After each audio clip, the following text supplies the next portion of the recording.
Carbon के बारे में आप लोगों ने सभी जानते हैं कि कार्बन एक ऐसा तत्व है जो ब्रह्मांड में जिसकी प्रचुरता सबसे अधिक पाई जाती है। यानी एक भी ऐसा प्रोडक्ट नहीं है जिसमें आप ये ना जानते हो कि इसमें कार्बन नहीं है। यानी अधिकतर वस्तुओं में कार्बन पाया जाता है।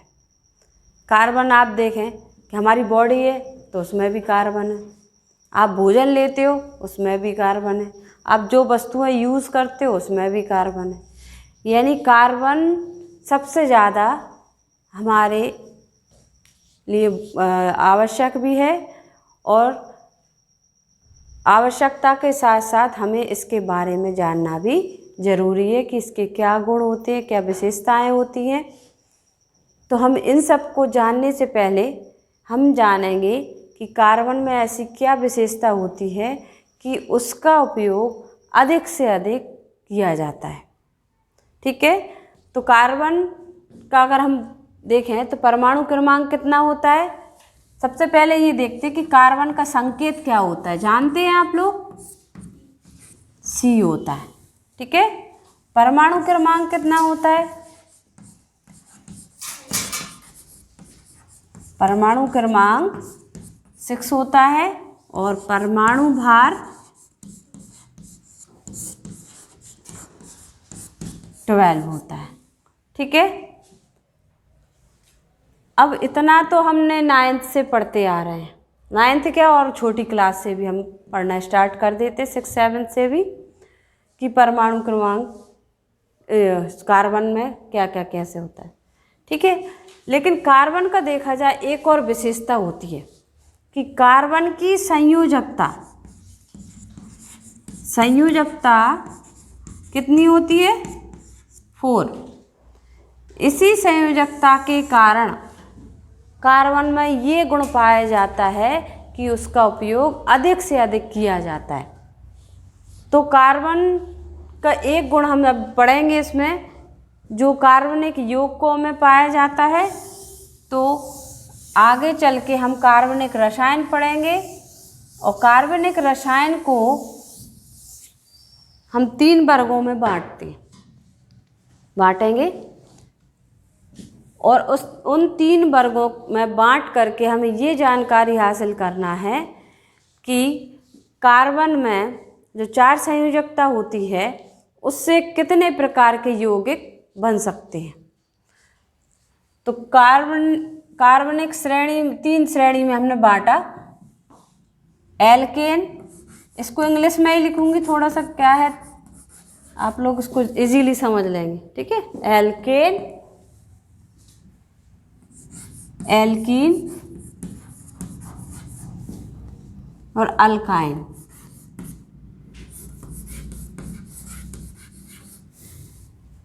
ठीक है, एल्केन, एल्कीन और अल्काइन, ये 3 वर्गों में कार्बनिक रसायन पाया जाता है। ठीक है, अब इसके बारे में हमें ये जानना है कि कैसे ये सिंगल बॉन्ड होता है, डबल बॉन्ड होता है, कैसे ये यौगिक बनाता है, इसके बारे में। अब यौगिकों की विशेषता हम बाद में पढ़ेंगे, लेकिन हमें ये जानना है कि हम कार्बन से बनने वाले जो यौगिक होते हैं उनके सूत्र क्या होते हैं, उनकी संरचना क्या होती है, क्या इनकी विशेषता होती है, तो इसके बारे में हम जानेंगे। ठीक है, तो हमने कार्बन को 3 वर्गों में कार्बनिक रसायन को हमने 3 वर्गों में बांट दिया, एल्केन, एल्कीन और अल्काइन। एक तो ये हो गया। एक और यौगिक होता है जो इन्हीं के एक हाइड्रोजन के हटने पर प्रतिस्थापी यौगिक बनाते हैं। ठीक है, जिसको हम कहेंगे अल्काइल। ठीक है, एक हालांकि इसके अंतर्गत नहीं आता, वो एक अलग है, लेकिन वो मैं इसलिए ले रही हूँ क्योंकि इनके साथ उसको आसानी से आप पढ़ सकते हैं। तो उसको हम कहेंगे अल्काइल। ठीक है, ये मैंने ये अंडरलाइन कर दिए, तो आपको ये समझना है कि ये इसमें शामिल नहीं है इनके साथ। ठीक है, वो तो क्या है, एक सीरियलिटी बन जाती है। एल्केन अब हो जाएगा अल्काइल, एल्कीन और एल्काइन। ठीक, तो सबसे पहले हमें क्या इनके फॉर्मूला याद रखने हैं कि क्या सूत्र होता है। इसका फॉर्मूला होता है CnH2n+2,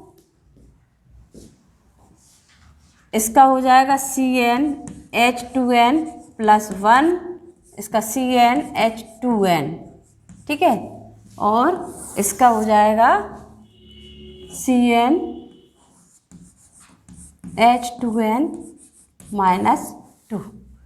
अब ये मैंने इसलिए लिया क्योंकि इसमें एक सीरियलिटी बन जाती है कि इसमें +2 करना है, इसमें +1 करना, घटते क्रम में हो रहा है ना पूरा। यहाँ +2 +1, फिर वो हट गया, यहाँ पे माइनस हो गया शुरू, -2 जो यहाँ पे ख़त्म हुआ था, शुरू हुआ था यहाँ पे -2 से ख़त्म हुआ। ठीक है, तो ये फॉर्मूला है, एक ट्रिक है याद करने की। अब इसमें एक ट्रिक और है कि इसमें पीछे AN ही आ रहा है, इसमें बाय एल आ रहा है, इसमें EN ही आ रहा है, इसमें बाय एन ही आ रहा है। तो जो भी हम सूत्र बनाएंगे तो उसमें अगर एल्केन है तो AN ही प्लस कर देंगे। तो अभी कैसे कर देंगे वो मैं बाद में बताऊंगी, अभी फ़िलहाल आप एक फॉर्मूला टाइप में लिख लें, सारणी बना लें पूरी कंप्लीट, फिर मैं आपको पूरे कार्बनिक यौगिक बनाना बताऊंगी।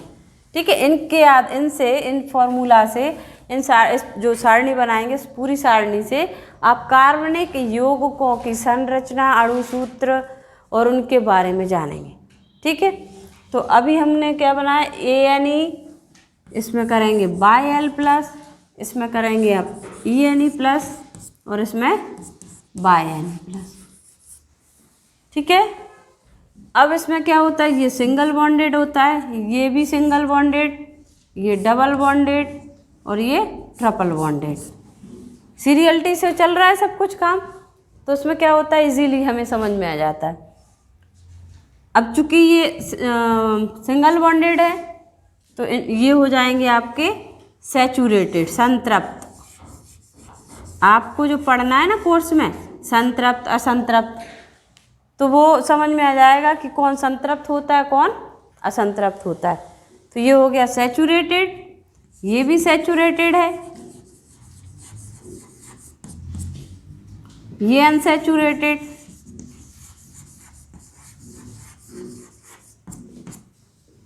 ये भी अनसैचुरेटेड। अनसैचुरेटेड सैचुरेटेड का मीन्स समझते हैं ना, संतृप्त असंतृप्त।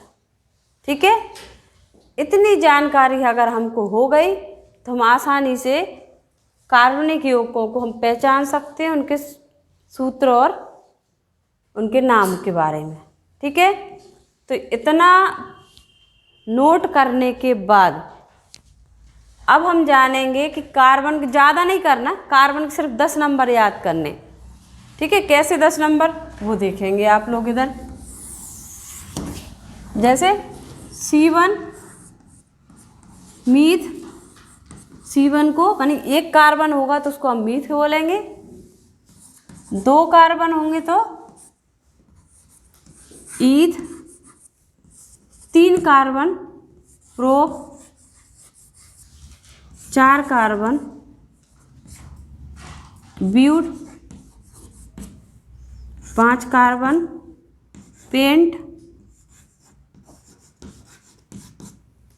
6 कार्बन हेग्स, 7 हेप्ट, 8 कार्बन को कहेंगे ऑक्ट। इसी प्रकार 9 कार्बन, जैसे 9 आया है तो उसको हम बोलेंगे नॉन, और 10 कार्बन को हम बोलेंगे डेक। ठीक है, आया समझ में। C1 को मैथ, C2 को ईथ, C3 को प्रोप, C4 को but, C5 pent, C6 hex, C7 hept, C8 oct, C9 non और C10 डेक। 10 तक गिनती हमने पढ़ने के बाद अब हम जानेंगे कि हम कार्बनिक यौगिकों के सूत्र कैसे बनाएंगे। ठीक है, तो अभी हम क्या पूरा एक पूरा एक साथ ना पढ़ के हम पहले एल्केन का लेते हैं, एल्केन के यौगिक बनाते हैं। अब जैसे मान लीजिए हमने ये लिख दिया, ये तो पूरा आपका चार्ट कंप्लीट हो गया।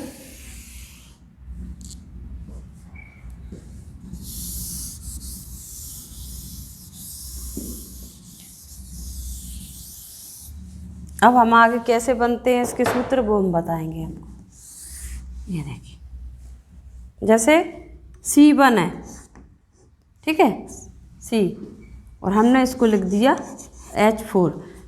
अब ये क्या है, यानी कार्बन के हाइड्रोकार्बन पढ़ेंगे। अब ये क्या है, हाइड्रोकार्बन, ठीक है। हाइड्रोकार्बन क्या कहलाते हैं, जब कार्बन और हाइड्रोजन मिल करके जो यौगिक बनाते हैं वो हाइड्रोकार्बन कहलाते हैं। और ये हाइड्रोकार्बन के रूप में ही अधिकतर जो कार्बन है वो पाई जाती है, यानी जो कार्बन का जो औसत है, जो मात्रा है, वो हाइड्रोजन के साथ सबसे ज़्यादा पाई जाती है, ठीक है। तो अब हम क्या पढ़ रहे हैं, हाइड्रोकार्बन के बारे में, ठीक है। हाइड्रोकार्बन कैसे बनाते हैं, कैसे इनके सूत्र होते हैं, क्या नाम होते हैं, वो जानेंगे। CH4 हमने लिख दिया। CH4 क्या है, इसका नाम नहीं पता। CH4 क्या है, इसके बारे में हमें नहीं मालूम, ठीक है। तो अब हम कैसे जानेंगे कि इसका नाम क्या है। कार्बन कितने हैं, एक है, एक कार्बन को हम क्या कह रहे हैं, मीथ। ये हमने लिख दिया मीथ, ठीक। अब हम देखेंगे हाइड्रोजन का रेशो क्या है। कार्बन और हाइड्रोजन का रेशो एक दूसरे का अनुपात क्या है। कार्बन एक है और हाइड्रोजन, अब कार्बन का दुगना करें तो कितना हो जाएगा, अभी एक है ना कार्बन, तो इसका दुगना करेंगे तो दो और दो और प्लस करें तब जाके 4 होगा। तो ये जो मैंने सूत्र लिखा है CnH2n+2, इसका मतलब क्या है, N मीन्स होता है कार्बन की संख्या, इधर भी N हाइड्रोजन की संख्या, और यहाँ पे हाइड्रोजन की और 2 एक्स्ट्रा, ठीक है। यानी जितने कार्बन हैं उसका दुगना करो और दुगने में 2 और जोड़ दो, इतने अगर हाइड्रोजन का अनुपात है तो वो हो जाएगा एल्केन श्रेणी। समझ में आ रहा है फॉर्मूला से। अब हमें कैसे पहचानना है इसमें, तो हमें अपने दिमाग में ये रेशो निकाल लेना है कि कार्बन और हाइड्रोजन डिफरेंस कितने का है। तो हम क्या करेंगे कि कार्बन का दुगना करें और उसमें 2 प्लस करें। अगर इतना आता है तो वो एल्केन है, अगर मान लो 1 आता है ज़्यादा तो वो अल्काइल है, और यदि दुगने ही रहते तो वो एल्कीन है, और दुगने में से 2 कम हो जाते तो वो अल्काइन बन जाता है, ठीक है। अब हमने यहाँ देखा कि दुगने से 2 ज़्यादा हो रहा है, तो हम इसमें क्या प्लस करेंगे, ANA, ठीक है। तो क्या बन गया, मीथेन। इसका नाम क्या हो गया, मीथेन। अब ये इसका नाम कैसे किया हमने कार्बन की संख्या नोट कर ली, वो गिनती दी है कि पहले एक कार्बन है तो उसको क्या कहेंगे, 2 को क्या, 3 को क्या, 4 को क्या, ऐसे है ना। अब चलिए हम दो कार्बन लेते हैं, 2 कार्बन लेंगे तो हाइड्रोजन कितने हो जाएंगे, 2 का दुगना 4 में 2 और प्लस कर दो 6, तो हाइड्रोजन कितने हो गए 6, बन गया फॉर्मूला।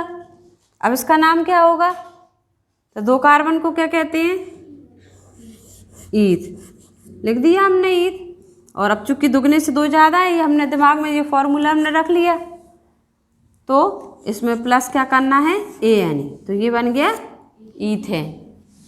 यदि मान लो नाम दिया है, ANA दिया है, तो हम ये वाला फॉर्मूला ना दे देंगे, तो ये वाला लगा देंगे तो हमें ये फॉर्मूला पता चले, अणुसूत्र पता चल जाएगा। ये नाम हो गया, ये इसका अणुसूत्र हो गया।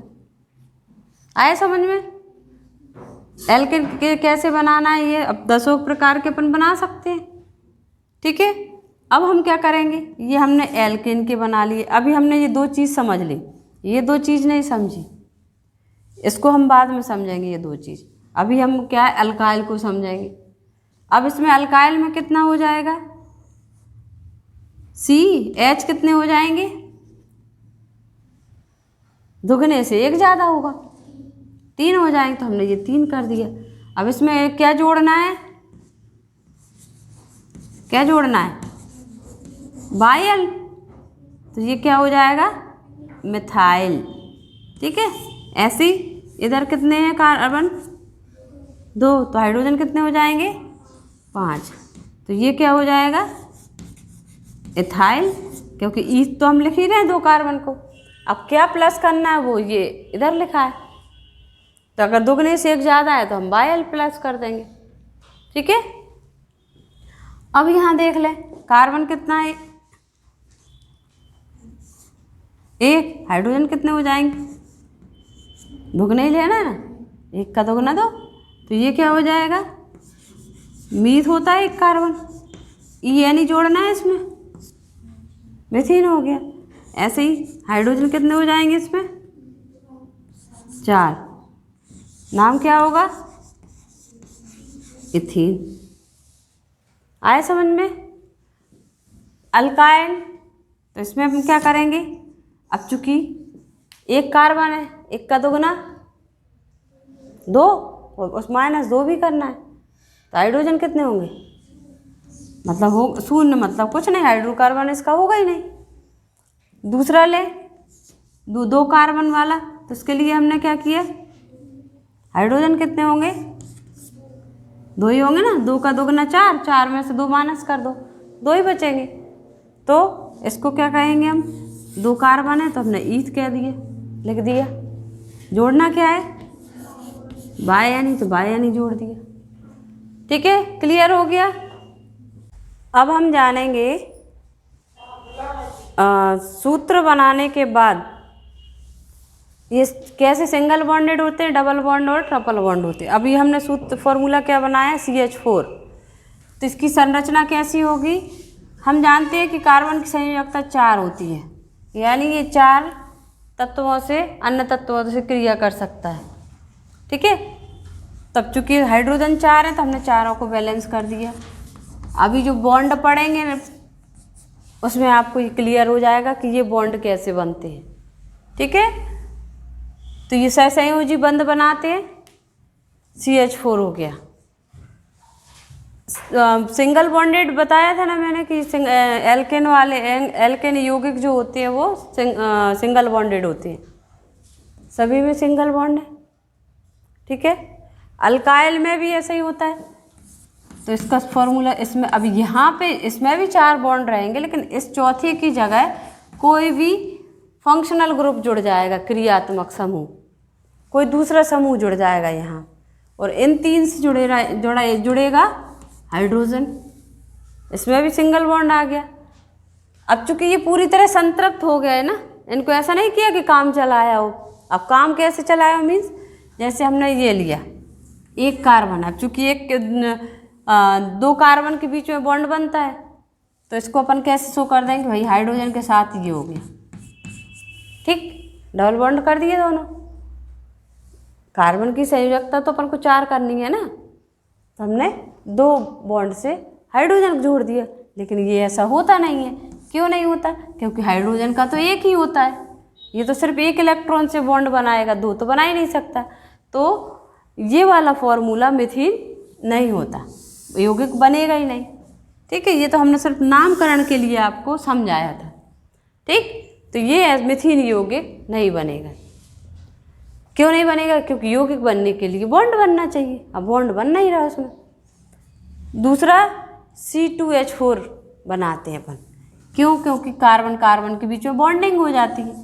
तो हाइड्रोजन कितने, 4, हमने 4 ये जोड़ दिया। अब ये 4 कैसे जोड़ें, ऐसे जोड़ें क्या, ऐसे जोड़ेंगे, नहीं जोड़ेंगे। क्यों, क्योंकि यहाँ खाली नहीं रखना। अब यहाँ खाली नहीं रख, क्योंकि इसकी भी 4 संयोजकता पूरी करनी है ना, यानी कार्बन की संयोजकता भी पूरी होना चाहिए। तो हम यहाँ बॉन्ड लगाएंगे, तो इसकी कितनी हो जाएगी, 1 2 3 4 5 हो जाएगी, जबकि 4 होनी है, और इसकी हो जाएगी 4, है ना। तो अब हम क्या करेंगे, हाँ बस इसको हटा करके और हम ऐसे कर देंगे, ठीक। हाँ, अब दूसरा एक और क्या है, ये है, तो इसमें क्या करेंगे, इसमें भी डबल बॉन्ड है, तो इसमें क्या करेंगे, ट्रिपल बॉन्ड कर देंगे, दोनों हाइड्रोजन को एक एक कार्बन से जोड़ देंगे। तो यहाँ पे ट्रिपल बॉन्ड आ गया और यहाँ पे डबल बॉन्ड आ गया। समझ में आया क्या, क्यों ये डबल, अब चूंकि जिसमें डबल और ट्रिपल बॉन्ड होते हैं ना वो अनसैचुरेटेड होते हैं। अनसैचुरेटेड असंतृप्त से मतलब कि अगर ये मतलब ये बॉन्ड टूटेगा तो दूसरा यौगिक इससे जुड़ सकता है, यहाँ नहीं जुड़ सकता, यहाँ पूरी तरह ये संतृप्त होगा, ठीक है।